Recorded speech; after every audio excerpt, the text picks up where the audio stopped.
optimize the environment, because those things that are going to hit you, right? The stress of Christmas shopping is going to hit you. The stress of relatives that you don't see mostly is going to hit you. The stress of drinking is going to hit you. So where you can optimize, where you can put the additional supplementation in you want, the additional sleep that you need, the additional exercise, take advantage as much as you can on creating the best environment, so that it's an environment for healing and for optimizing your immune system, as opposed to an environment that is going to allow you to be really susceptible to things, because you actually do have control over this. It's not luck of the draw. All right, Kalymnios, how you doing, my friend? Good to see you. Yeah, nice to see you too, Nick. I'm doing well. I feel pretty energized today, even though I've had a day in the school, but the students I was with were really nice today, because it's normally a tough school, the one I go to today, but they decided to, instead of opt for the whole year group, which is what they normally do, they opted for just 2 selected groups. And so it's always easier when they select the students as opposed to make the whole year group do it. So actually pretty easy day, hour and a bit cycle each way. So feel pretty good. How you doing though, buddy? Good. Well, look, we're in December. We're in the countdown to Christmas. The elf is about. We've got some elf antics going on in our house. We've got advent calendars being opened. We've got decorations going up. Is that elf on the shelf, mate? If you have a family and kids, it's pretty standard these days. Anyone that has one, I guarantee will be looking on Insta or any other social media channel for inspiration, because you think there's a million ideas you can do with Elf on the Shelf, but even so, it's good to have. I think it's a recent thing, isn't it? I remember seeing it on Dragon's Den or Shark Tank. It's definitely relative. We never did it as kids, for sure. No. But I think my nieces do it. I should be careful in case there are children listening to this episode to say the elf in our house is very mischievous. Let's just say. And breaks things and gets things out of cupboards and out of fridges, and you never know what he's going to do. So anyway, we've got that going on. I'm a big Christmas fan, so I've got the Christmas spirit. I heard my first bit of Christmas music today, so that always warmed the cockles and made me feel good. So it's good. But I know that you want to talk about going into Christmas, talk about colder weathers, immune systems. I think over the holidays. I often talk about immune health with students when I talk about nerves, and I'll get to why in a second, but I think it was useful, and the reason is because a family member recently was telling me that they're doing some work in the house. I'm not sure exactly what the work is, but they were saying that they had this allergy to the work, right? That it's causing her difficulty to breathe, something like that. Might be the paint.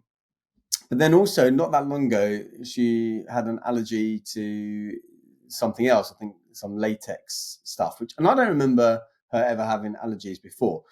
And it got me thinking about this time of year, health. And a lot of the time in December, January, February time, people tend to get colds or they get run down. And I think it would be a useful topic to talk about, because I guess the first question, which I'm going to pose to you, which you may have a similar answer to me, is it a foregone conclusion, do you think, that people should be getting ill, do you think, over this period? I think it's more likely, and I'll tell you the reasons why I think it's more likely. And maybe one of these reasons is something maybe you do, but you hadn't necessarily considered. So there's a huge link between mental health and financial health. Mm-hmm. And I think Christmas puts a lot of pressure on parents and people to go above and beyond potentially their financial means in order to have a good Christmas. And I think that financial stress will impact all parts of an individual, from their sleep quality to what they're eating to just investment in their own health and well-being. And I think that has an impact on mental health. And I think if your mental health is impacted, you're not getting the usual sleep either, you're not eating as well as you would do, that I think your immune system is often at a low. And I think as a result of a low immune system or immune health, if you like, then you're more likely to pick up a cold or pick up some different things. So that's number one. Number two, I think you have the kids at home for a long period of time. And the kids pick up all kinds of bugs and things from schools. They pick them up and they bring them home. And I would argue that probably you spend so much more concentrated time with not just one of your own children, but everyone else's children over the Christmas period, that often you get exposed to. So, I'll have my nephews and nieces coming up from a different county where they'll have the airborne things that they're exposed to that they'll be bringing into our house. And different colds and different strains come from different places. So I think we're more exposed to different illnesses than we would usually be in our day-to-day lives. So I think that's an impact. As certainly in our home anyway, we've got more children. For most people, there's more kids around in the house. I also think that, and I was speaking to a friend of mine yesterday, 2 days ago, who said that this year they're absolutely categorically not going to be wrapping presents until 2-3 a.m. on Christmas Eve. They do it every year. They say they won't, then they realize it's more than they can possibly do. They go to bed too late. And last year they were saying they did it till 2-3 a.m. in the morning, and they felt really run down on Christmas Day. Then they were ill on Boxing Day. And I think there's a little bit of that pressure as well. We're up a little bit later, doing things you wouldn't usually do, drinking a little bit more alcohol, eating food you wouldn't usually eat, sometimes to excess. I think all of those things is a bit of a shock to the system. So that's not me even mentioning the weather changes, the cold going up. Obviously, not everyone can heat their houses as well as everyone else. So there's certain things that people have to do in order to stay warm and comfortable. So I think there's quite a few different things that kind of converge at the same time that impact the reasons people get unwell. I mean, all of those reasons ultimately stem to one thing, in my view. And I'm not saying those reasons aren't valid. I think they are. Although I'm curious to kind of unpack the children bringing things in bit a little bit more. But all of those reasons ultimately stem to one thing, in my view, and that is stress. And the reason, whether it's staying up late, it's a stress. Whether it's eating poorly, drinking more, it's a stress. Financial issues, it's a stress. And what happens when a person is stressed, and this is where it comes into the nerves system, and I think I've talked about this before, but when you're nervous or when you're stressed, when you get into fight or flight, you end up really focusing on that fight or flight, and which means that your body shuts down a lot of other things, because all it's concentrating on is getting away from that lion or that tiger, which means it shuts down things like your digestive system, but also your immune system. Because if you've got a lion threat or you've got a virus threat, the more immediate threat to your safety is that lion. So it doesn't matter what this virus will do in a few days' time. Sure. And so it shuts down the immune system because it focuses. And so all of those things are that you've mentioned are really driving someone towards a fight or flight stage. And this is where I was thinking really with the family member that I'm thinking about, is because I feel personally that particular person is in a constant state of fight or flight. They don't realize it, but they have for, I think, decades lived in they create a lot of stress in their body, in my view. They may disagree, others may disagree, but in my view, having known them for many, many years, I believe they're in a constant state of fight or flight. And so whether or not that leads to an autoimmune response, which is what these particular allergies were or not, I don't know. But it prompted the reason for the call today, or the reason for the topic today, because I don't think it's a foregone conclusion. I remember I used to get colds 4 or 5 times a year, probably going back now 15 years. And then around 14 years ago, I don't think I had a cold for maybe like 5 or 6 years. And then now periodically I get them. And that's typically when I don't do the things that I know are going to work. And I'm in a little different case from you, because I, generally speaking, live by myself. Even when I was working in offices, I would generally cycle to the office rather than be on the tube, because when you're on the public transport as well, you're touching everything. You've got people coughing over you. You go from cold outside to really hot inside a tube, and you can't take your coat off, and there's all those things that go on. So when you cycle, you don't have any of those. But going back to that bringing in children thing, yes, when you have children, you're always going to get more exposure to different viruses. But, and I think that you're going to agree with me, do you think it's the virus or the bacteria or whatever the pathogen is that child is bringing in that's making you ill or not? No, and not necessarily, but it's a contributor. As I said, a lot of things converge at the same time. If you have a weak immune system when that pathogen or thing is brought in, you're more likely to get potentially unwell. I think there's one other element I'll add into the mix I forgot to mention when you asked me the question at the start. And obviously this isn't scripted, so I think of things on the fly. So the other one, of course, this happens to me a lot. So usually I take August off, and every August I tend to get unwell. I got bronchitis 2 years ago. I do think that the body has a great ability to, stave off, if you like, illness until you have a chance to rest. Yeah. So it needs to keep going. You're in survival mode if you like. You've got to keep pushing forward. You've got a family to support. You can't afford to take time off work, particularly up to Christmas.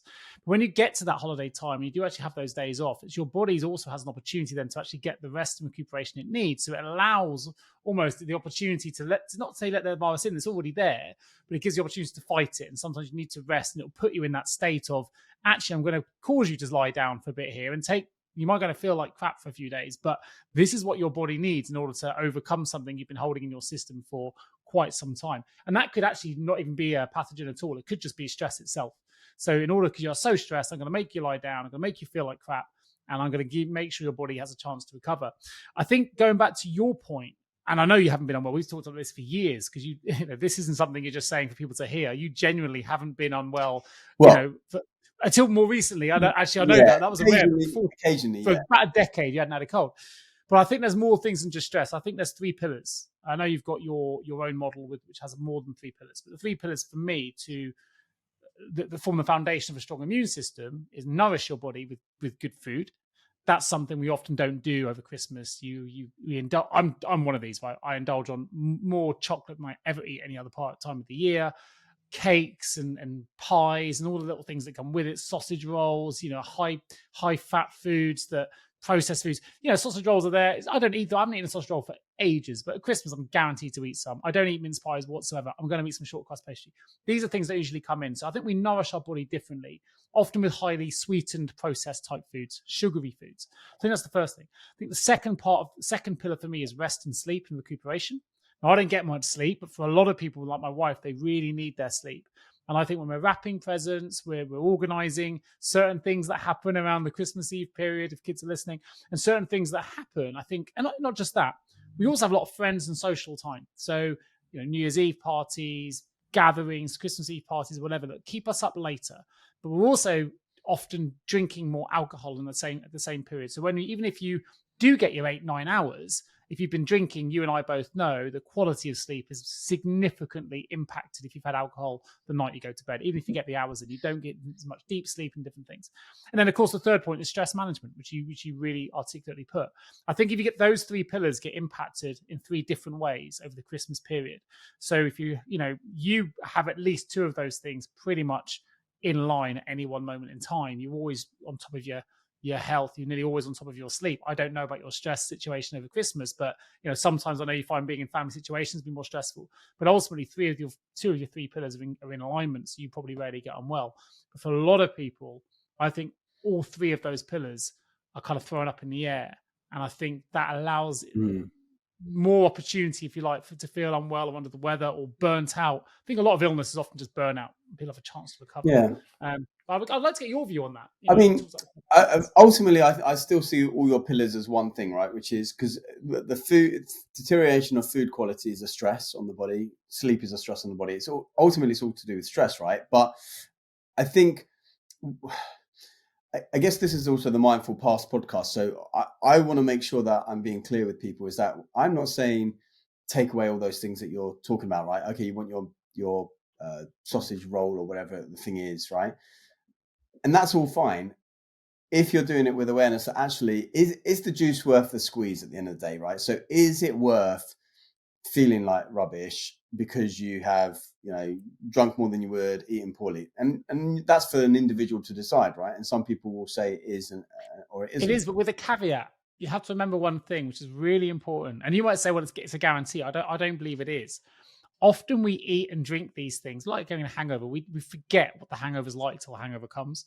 So we eat these things and do these things with awareness, but with the hope also that we're actually going to be the lucky one that doesn't end up getting ill and doesn't end up feeling like crap. Now, I know you might say 1 and 2, well, it's inevitable, but I would say not everyone gets ill over Christmas. I would say not everyone gets each person has decades of experience doing the thing they're doing. And if they're going to do the same thing and expect that different result, I'm not sure that's going to happen for that person, because if every year you end up eating rubbish, drinking lots, not sleeping much, and doing your presents late, and you go, well, this year I'll still do the same thing, but it's going to be different. Actually, but not everyone gets ill. Maybe some of the tips I might give in a moment, yeah. But I think it's not really going to be very different for people.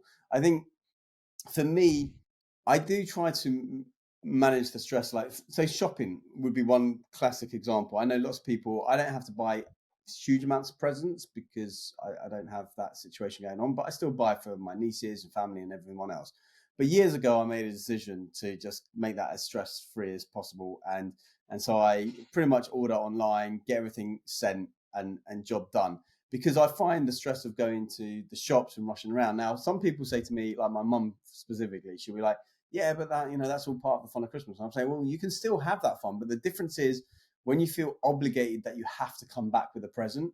So I would much rather buy those presents online, have it as a backup. You can always return it if you do find something in the shop. But so you're not going to the shop with the added pressure that you have to get those presents, where you have to buy all those things. Buy 90% of it online, save 10% so you get the feel of going out, getting the Christmas music, getting the lights, getting all this sort of stuff. So you still have that, but you're not having to like trundle back with loads of bags on the tube or wherever. Because I think people just put additional stress on themselves. And when it comes to the eating and drinking, I know that for me, I've got a particularly stressful period over the next 3 weeks, I guess, or 2 weeks, where I'm working quite a lot. And I don't normally work in terms of do workshops every day, but at the moment I'm doing workshops every day, which is quite taxing on the body, lots of different locations, different setting off time and all of that. So in my case, I am actually taking a bit of a sacrifice because I'm not really likely to want to go out or meet people on a day where I know that I have to travel far, come back late, sleep, not so much, because I just don't think the juice is worth the squeeze of feeling rubbish. But I have to balance that with the idea of having that social bucket filled, as we talk about. And so it's always a bit of a balancing act for me, but I'm always thinking one day in the future. So I'm always trying to think, how am I going to feel the next day with this? And is it worth doing it? Sometimes it will be, sometimes it won't be. To play devil's advocate, though, and everything you've said, it's hard to disagree with. The only thing, well, one thing I would say is if I was an independent boutique shopkeeper right now, I'd be wanting to throw this podcast out with multiple. So, because you'd be like, well, look, actually, online shopping's great.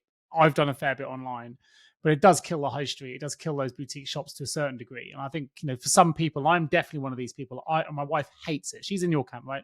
But I love going into town like your mum and being part of the experience of the music. I don't even mind. The more busy, probably for me, the better. We went to Exeter last weekend on Black Friday. I mean, it was absolutely chaotic. I've never seen. I completely, silly me, forgot that it was Black Friday on the day, which went on the Saturday, but obviously it covers over the weekend. I had never realized how busy a centre could be. I had to go to 3 separate car parks before I found a space. Now, for a lot of people, they'd find that very stressful. I had Christmas music on in the car. I was with my son. And, I was just a whole different mindset going into that mode. That wouldn't be for everybody. That's not for me. No, there's a part of that. But the point I wanted to make was, and I'm not disagreeing with anything you've said, but we all live, the awareness is the important piece here. We all live our lives slightly differently. The way that you're making those choices is coming from a place of risk aversion, right? And sometimes the fun is on the other side of the risk. So in order to for a lot of people over Christmas, right? Yeah, they get ill, but it's the first time they let their hair down and gone to a party for months. And it's like, you know what? Sometimes the juice is worth the squeeze in that they may do it with awareness. Yeah. You and I are probably slightly different. You haven't got ill for years, but you play on the right side of that line. Sometimes I'll go on the other side, suffer with lack of sleep, get a hangover, maybe get unwell, maybe even regret it. But, I always say life is about stories. The stories will be with me forever. The illness will be gone in a week. Yeah. So I think for a lot of people, there's that story more so than the illness. So I agree with you on that. And also, just to clarify to listeners, it's not that I haven't been ill for years. I think I went for about 5 or 6 where I didn't. And then probably the last 5 years, now and then I might get it. But when I do, it's a lot less intense than it was. It lasts a lot less time as well. And so I think one thing, just to add, actually, sorry, I'll interject because I'm really, really bad at this. But people also forget that you need more water and hydration when it's cold. And people that don't hydrate, I'm one of these people, does not hydrate enough. But again, you're more likely to get unwell. I've got my drink here. I've got a spare bottle of hot water there, so I'm going to be drinking throughout this conversation. An empty can of Coke Zero and an empty coffee mug, right? No water inside. Yeah. But I think there's an awareness there as well. People don't hydrate enough in colder climates, and it does have an impact. So I think there's things that people can certainly do, which is going to ameliorate their situation, because there's a few things that something I heard a while back, and it really, really resonated with me. And I've been banging on about this particular supplement for now at least 10 years, probably more, which is vitamin D, which I know we've talked about a little bit about, or D3, because a cold is really probably a vitamin D3 deficiency more than anything. And so it's very like I remember I was putting both my parents when COVID started, say four and a bit years ago. I started putting them on 10,000 international units of vitamin D3 a day. Now the recommended daily allowance is 400 international units, which is pathetic, and it's really only to, I think, stop what is it, rickets or something like that. It's not even an adequate amount. But anyway, I put them on that.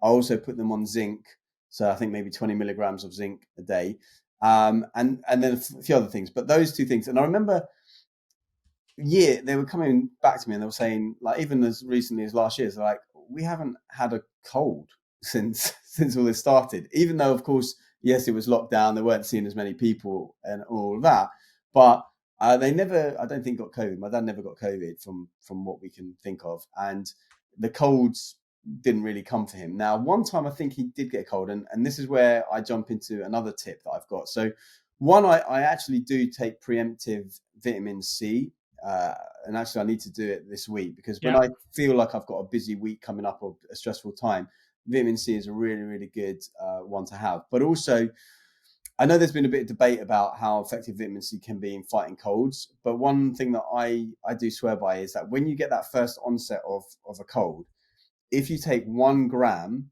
so 1,000 milligrams of vitamin C every hour for basically the whole time that you're awake, so let's say 8 or 10 hours, just every hour on the hour, take vitamin C, 1 milligram. So that's like 8 grams a day, 10 grams a day, which is a huge amount.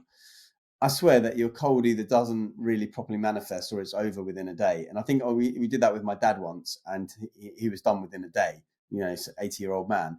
And then another time when he might have got it, he didn't do it, and it lasted the week or whatever it might be. So for me, vitamin C on that first part of the cold, or when you go into a stressful period. So I probably would recommend it over December, even though I get quite a lot of vitamin C in, because I have maybe 15, 20 portions of vegetables a day. I will still have that vitamin C 1 gram a day prophylactically, and then 1 gram an hour if I get that cold. So those things I would definitely say, if you're not, I mean, I don't want to recommend anything to anyone because I'm not a medical professional, but if I was a listener listening to me, I would be thinking about my vitamin D levels. And I tend to probably take either 4,000, somewhere between 4,000 and 8,000 international units a day. There's there's practically no data showing that even at huge amounts like 50,000 a day, it doesn't seem to affect people. But 4,000 isn't going to hurt anyone, I don't think. But again, I'm not a medical professional, so do your own research on that, please, if you're listening. Combined with zinc, K2, vitamin C, I think they're big ones for me. I think when coming in, do you change your supplement regime? Do you have a supplement regime? I can't remember if I you do do or have not. a supplement regime. It's interesting actually, because I don't know, you introduced a magazine, what A doctors don't tell magnesium. you. Magnesium. I take Oh, magnesium. magazine. Oh, the What Doctors Don't Tell You magazine. You mean? Yeah. I don't know if you remember. I'm going back several months now. I was trying to find it, but I couldn't see it on my inbox. But they did a whole article on the power of vitamin D and vitamin C. Mm. And actually, if you do take significantly over the recommended dosage, some of the ways that it could overcome some of the more expensive and more serious side effected based drugs that often you prescribe. I mean, it was an American based study, but they did find that vitamin C in particular for people that are unwell was really, really helpful for people to overcome. I think, again, we're not medical professionals here. I do know vitamin D, you can definitely, I know from my nutrition days when I did those courses, you can definitely overdose on vitamin D. Too much can cause toxicity. So this is why I would recommend the K2 as well, because I think with too much vitamin D3, you can potentially get calcification on. yeah, high calcium levels. I mean, Yeah, from so kidney, that's but why. again, I think, as you said, it's like 400 recommended. I'm pretty sure Yeah, it was around like 4,000 a day So we're Really? talking about 10 times the recommended I, dosage to get I into the top high levels. I would be very surprised if it was as little as 4,000. If I'm honest, I would be curious to know that, because research I've read, they put people on for months of up to 100,000 and no ill effects. So I personally have been doing like 4 and 8,000, something like that, for With years vitamin now. C, I don't think you can overdose them. There's no toxicity with vitamin C, as far No, as I'm the only aware. thing with vitamin C You is can get like stomach you pain take and it to stuff. bowel tolerance basically. So Yeah. if You you end up, excrete, I think you excrete anything any yeah, it's a water soluble molecules. vitamin, just like B12, I think. Yeah. So I definitely, I'm just on it with the supplements usually over the winter, because especially like when it comes to vitamin D3, right? The summer's gone. Not that we're out in the sun that much in the summer anyway, and so we're not getting that vitamin D3. I Again, listeners, I would do your own research. I really don't think that anything up to 10,000 that I can remember researching is detrimental to people. I know that the last time I did my blood tests, my vitamin D3 levels were just about bang on normal. And that's with me having supplemented for about 4,000 international units a day for 10 years. So, I mean, um, everyone's different. I do think yeah. the vitamin C one though, when my dad was going through his cancer treatment and he picked up the immune system's hit quite hard after the Mm, chemo, and he got ill, and I gave him the strongest Vit C I could find, and asked him to take it, almost over the recommended daily allowance of the highest Vit C, and it really did recover quite well. And I've used it in the past. Vitamin mm, C, I think, if you're particularly feeling poorly or you feel there's an onset of something coming, and yeah. that's what the article talks about. It's often when you feel like you're just feeling a bit under the Yeah. weather, just for a couple of days, that's a really good time to give yourself a real boost and take some Yeah. some excess vitamin C. Give your body every defense it can have, support it can have if you're going Mm. into that I mode. mean, this is And I why think that'll help. I know you don't have any more, but the aura ring is really useful, because sometimes that can tell you days ahead of Yeah, things absolutely. where your HRV, your heart rate variability is Yeah, lower, or something is going I have on. the HRV on my Garmin watch. Tells me Yeah. it's going low. And so Yeah, that could be a really good time if you're not so in tune with your body, and see, oh, these scores are going down and it's coming to a colder period, darker period, stressful period. Let me just up the vitamin C. Let me think about my vitamin D3 levels, K2 and zinc as well, but then also magnesium. So magnesium is one of the it's one of those things that is responsible. I read recently 1,200 different things in the body, but I always used to say it was 300 or 600. Now it seems to be 1,200. But yeah, it's one of those things that is often depleted when you're yeah. stressed. Often deficient. Yeah, Yeah, well, and you're it's deficient so in it good for anyway, but sleep. it's also, So good for sleep. and it's the mineral that is used up a lot when you're stressed. And so, in a particularly stressful time, and a time when you don't get a lot of magnesium anyway, because there's not the magnesium in the soil, it's a really good idea to supplement, in my view, with magnesium. And also, like you say, it's going to help with the sleep, which is also then going to help with the immune system. So for me, yeah, prioritize that food for sure. Prioritize that supplementation, the right supplementation that you need. Speaking to your health professional if you need to. For sure. Prioritizing your sleep, prioritizing your water. Honestly, what else would I say when it comes to it? The other thing is that stress, right? So for me, it's about managing that stress. So whether it's meditation, breath work, going for those walks, minimizing the stress of the shopping, ultimately it all comes down to stress, right? Whether that's stress of food, stress of lack of sleep, stress of any of mental stuff, finances. So how can you manage that stress? Because when you're stressed, like I said, your body feels like it's face to face with the tiger, and so it turns off your immune response. And that's why people get ill when they're stressed a lot, because the immune system isn't working. And so you need to do, in my view, everything you can to optimize that immune system. And part of that is managing that stress load. And so if you do find that you're someone that gets stressed at Christmas, which probably 95% of people maybe do, you got to work out how you can mitigate against that, because otherwise you will get ill, and then you will maybe Well, suffer. you mentioned magnesium, and magnesium can actually help lower cortisone, which is obviously the stress hormone that can disrupt sleep as well. It's one of the things it does. It regulates melatonin production, but also helps reduce cortisol in the body. So if Yeah. people aren't having or taking any kind of magnesium supplement, I do take one. I think we talked about it on the show before. I take Mm. a one Just that take, has 3 different forms of magnesium okay. in it.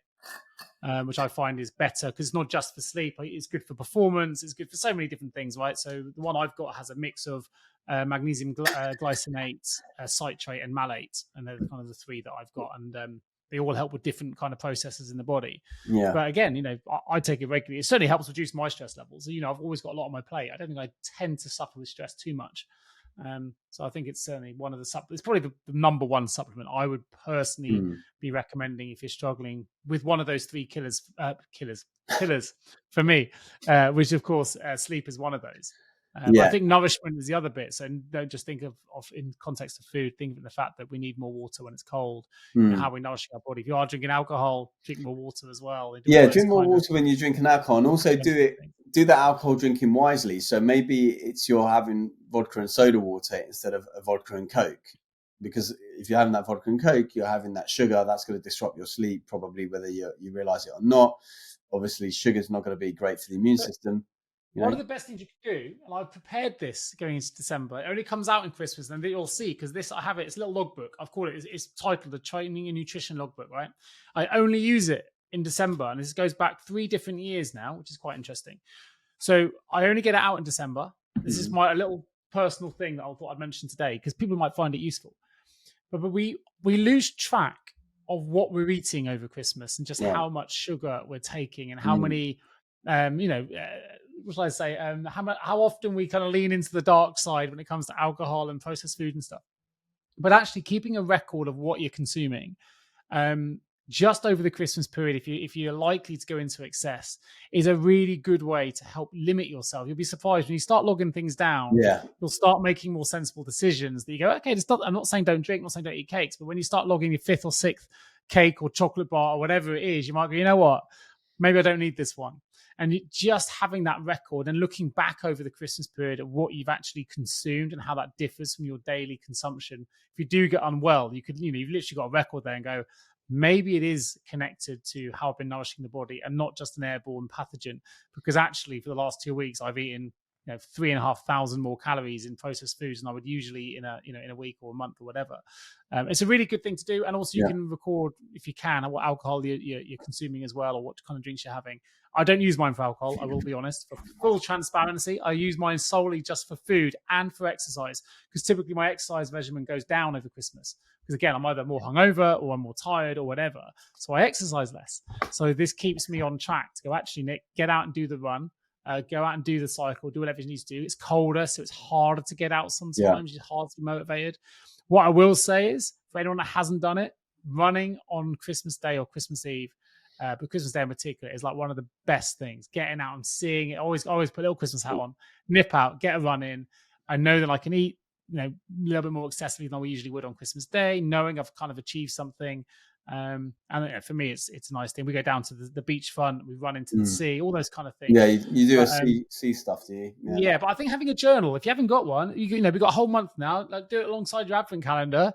Leave it next to your advent calendar. Just keep a note, in the evening. To get an advent calendar, I have to say, or put my Christmas tree up, which I do want to do, but I may do that when my mum comes back, so that It's just a really handy way to keep a track on how your diet's changed. If you want to continue that through the rest of the new year, then you can do it. It's a really good way generally any month of the year, but December in particular, I think a lot of listeners might find that useful if they are, they want to do stuff with more awareness. Sometimes one of those things to do is have awareness to write it down. Yeah, that's it. Like, as is it Peter Drucker, the famous management consultant, said, right? You can't manage what you don't measure, and so it's a lot easier to manage your diet when you do measure it. And we forget. We think we've had 2 or 3 chocolate bars. You write it down, you realize you've had 6 over the day, or you forget that drink at the in the morning or whatever, and suddenly you write it all down. You're like, God, I had no idea. I didn't makes a big difference, and so I think the one thing I would leave people, or I want people to think and walk away with, is it's, in my view, it's the environment, right? So if you've got like a seed and you just plonk it on a table, it's not going to grow, right? If you put that seed in the right environment, it's going to grow. I think it's the same both with positive and negative things that happen to us, is that it's not necessarily the pathogen. It's not necessarily the thing that enters our house, right? From that little kid down the road who's got a sniffles. That's actually going to do it for us. It's the environment that thing gets to growing, right? And if you have an environment that doesn't allow that to facilitate its growth, you're probably unlikely to get ill. If you have an environment in your body, because of the way you've eaten, slept, drunk, whatever, that pathogen can grow, then you're more likely to get ill. And so I don't think it's like we say before, right? It's never the thing, it's always your response to the thing. And Yeah. it's the same when it comes to physical illnesses in response to certain things. This is why I find it very interesting with allergies. I find allergies quite interesting because allergies tend to be, I think, unless I'm mistaken, but tend to be the body's autoimmune system thinking something's a pathogen when it's not, right? So someone might be allergic to, I don't know, peanuts, but then someone else isn't. So are peanuts inherently dangerous, or are they dangerous for that person because of the body's response to that peanut? That's the question. And I think most, from what I know, because some of the ways to get rid of peanut allergies is through that microdosing effectively exposure, is that it's training the body to stand down and say, hey, this isn't dangerous. We don't need to start attacking it or attacking ourselves. And so I think that's what I would think when it comes to thinking about your immune system, is create the environment that when those things hit you, that you don't give them room to grow. Because the times when I do get ill, it's because I've created an environment that allows those things to grow. Like I've gone on a long weekend with the boys somewhere, and I've had not I much like the sleep. example you gave a moment ago with the seed, right? Yeah, And for anyone that's listened to this, and I'm one of those, so I had an allotment in my early 20s. I love my gardening. As much as ridicule I may have got from my friends and peers at university of having an allotment at a young age, I loved it, and I loved growing my own fruit and veg. For anyone that's tried to grow tomatoes in particular, right? If you put them in the wrong soil or the wrong conditions, they're really susceptible to disease. They're really susceptible not to grow strong. You get tomatoes, but they go off color very, very quickly. And I think it's a really good example that you mentioned there. Like doesn't mean you can't grow, doesn't mean you're not going to get older, you're not going to age or come through it, but your resilience to certain diseases is massively impacted. And if you put a tomato plant, or most plants, tomatoes is quite a prominent example. If you put it in the wrong soil, in the wrong conditions, it will be way more exposed to pathogens and diseases, and it will not grow as strong as it would in the perfect conditions. And interestingly, when it does grow really, really strong, that's when you got to start protecting it, because that's when everything else wants to eat off that plant, because it has the healthiest leaves and the healthiest fruit. So again, insects and creatures can smell it and see it. They'll avoid the diseased plants and they'll eat the ones that are healthy. So you can also see it. And I think there's something to be said about growing things, looking at nature and seeing what really does grow in the right conditions and what prospers and what doesn't. We're not saying a tomato plant can't grow and it can't bear fruit, but it grows significantly more fruit and is much stronger and more resistant to disease if it's given the optimal conditions. So I thought that was something quite interesting. There was an interesting quote by Hippocrates as well. He says, "Let food be thy medicine, and medicine be thy food." And again, that's kind of a right stuff in, right stuff out, because the healthy absolutely. outside starts from the inside, right? It does start from the inside, and I think that's where a lot of people go wrong, is that they get ill and then they take something to combat that illness, which really just combats the symptoms, because then the body just needs to kind of work through it. Now, that's not to say it's not a good idea to do. I know that when I've sometimes suffered from something and then I'm about to deliver, and I just need something to stop this stuffy nose, right? Because I know it's going to take me 2 days to get rid of that stuffy nose. I need something right here and now. So I'm not adverse to doing that when I have to do it. But when I get the opportunity to, I'm going to rest the body. Whereas I know some people, they come to the weekend and they still don't want to relinquish their going out. And so they'll take all those medicines to get them through that weekend as well, instead of giving the body time to relax. And this is just about values. We talked a bit about values before, whereas I value things like health and safety as top values. Other people might value sociability and fun higher. And so they're going to push through it. Whereas me, I'll be like, you know what? I'd rather be home. I think I was in bed like 9:30 on Saturday night, the last couple of Saturday nights, because I've had really tough weeks and I've just used the weekend to recover more than It's anything. usually the time I have dinner. I'm not even kidding. I'm not even kidding. You're right. But I will be you always say right. cliches are something we should listen to. They exist for a reason, right? So there's something in them. But the cliche is theirs. Prevention is always better than cure. So I think there's something to be said for how we Yeah, look I after think our so. body. And I think what I think is interesting though, and I've known you as a friend for a long time and we're quite different. When you do expose yourself to, not following some of your own pillars by drinking, and you do it with awareness. So this isn't about that for this moment, but you drink a bit more, you eat food Yeah. that, may disagree with you. You do it all with awareness. But the impact on you, like your sinuses get blocked, you feel your eyes get heavy, and you notice it. It's like magnified for you because of the way you live your life. I don't notice those impacts as much, but I think it's probably because a lot of us, and probably 99% of people listen to this, probably just go through life constantly with some kind of heaviness or a slightly running nose, and you don't. So for you really notice it. Everyone else, like, I used I to just live like that's the thing. I used to, right? So probably up to 15 years ago, I just thought that was normal. It's like, oh, it's normal to have a blocked nose, or it's normal to this, or normal to feel like this. And then it's only when you move away from that, you're like, actually, that wasn't normal. That was common, but it wasn't normal. that's And I it. think Yeah. that's the difference. And then, yes, you notice it more when you go back to it, because I think you used the analogy once, didn't you, of the high performance car or something, and putting like dodgy fuel into it. I can't remember if it was you. Yeah, well, I can't remember. We've had quite a few of these but, things over the years. maybe the car will run like on regular, like whatever gas or something, but then actually it performs way better when it's got all the good stuff in there. And you don't notice it until you then put the good stuff in, and you go, oh, actually, you know what? I could go much, much faster.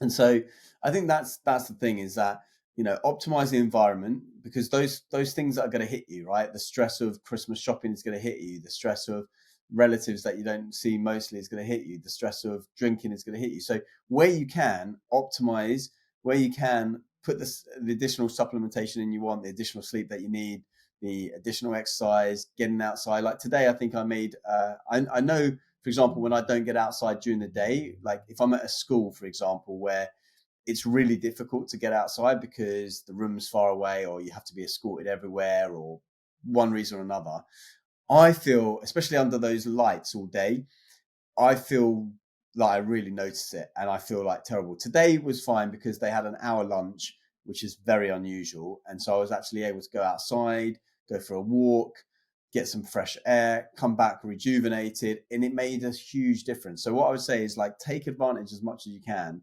on creating the best environment, so that it's an environment for healing and for optimizing your immune system, as opposed to an environment that is going to allow you to be really susceptible to things, because you actually do have control over this. It's not luck of the draw, right? It's very I think there's rare. something else I'll add to it. So we're taking the podcast, the conversation 360 here, which is great. I talked about you need to nourish the body, you need sleep. We talked about you talked about stress, and I understand that they are stress, they're physiological stresses. There's also mental stresses, and I talked about the connection at the start about financial stress linking to mental health and other stresses. I think one thing I've discovered, and I think I mentioned this maybe on the second episode we ever recorded, and I know some of our listeners, people like Kirky who listens to the show, may even know the individual I'm talking about. But a lot of people put themselves under unnecessary pressure over Christmas financially. And I say that because the old cliche again, comparison's the thief of joy. We think we need to buy certain things in order to keep up with the Joneses, because we're worried that our kids don't have the same thing all the other kids are getting at school, or whatever it is, and we take that stress upon ourselves to try and do whatever we can so that they don't miss out. I'm going to take them back to a bit of a sadder story, and the reason I mentioned Kirky is in the OCR, obstacle course racing community, that I used to be part of. I was heavily involved in. A colleague at an OCR Awards talked about how, very sadly, they lost his boy at a very young age. And it was just before Christmas when he had this talk. It was a presentation event, and it'll stay with me forever, because it was obviously there wasn't a dry eye in the house when he was talking about and showing a slideshow of his son and the times they had. But he said, look, one thing I want to tell everybody in this room is this: like, we bought my son Transformers and robots and computer games and all these things. We worked really, really hard to try and so he had everything he had. But actually, the memories that we share and the stories we have are way more powerful now. The things I miss most and the things that he missed most wasn't the Transformer that lasted, half an hour, whatever, on Christmas Day. He said it was going outside in the wet and jumping in muddy puddles. That's the thing he said I'm going to miss more than anything else in the world.